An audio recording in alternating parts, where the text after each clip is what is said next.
Guys, চলে এলাম আর একটা নতুন ভ্লগের দিকে। আজকে ভ্লগটা খুব ইন্টারেস্টিং হতে চলেছে, তার সাথেও আমরা অনেক জায়গায় ঘুরতে যাব। আর যেটা বলছি, লাইক কমেন্ট শেয়ার অবশ্যই করবে, আর ভিডিওটা ভালো লাগলে একটা সাবস্ক্রাইব করেই যাবে। তো ভিডিওটা শুরু করা।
অন্ধকার আলো ভালো লাগছে।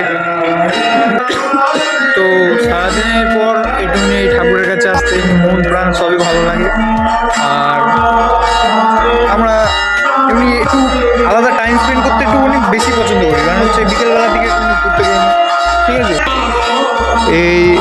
এই দিকটা একটু বেশি ঠান্ডা পড়ে, কারণ এই চাষের এলাকা তো এই দিকটা।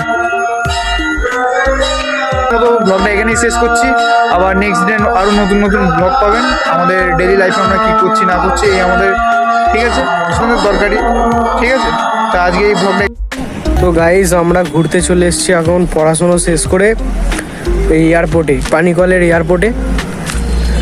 খুব সুন্দর একটা জায়গা, ঠান্ডার মধ্যে ভালোই লাগছে। তো কালকে সকালে একটা ব্লগ দেবো আপনাদেরকে। এই যে দাঁড়িয়ে আছে দেবজিৎ অধিকারী।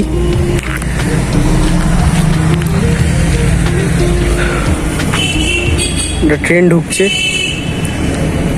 এত আলো তার জন্য। চলো বাই, টাটা। আবার পরের ব্লগে দেখা হবে। আজকের মতো শুভরাত্রি। জয় ভারত, জয় হিন্দ, বন্দে মাতরম।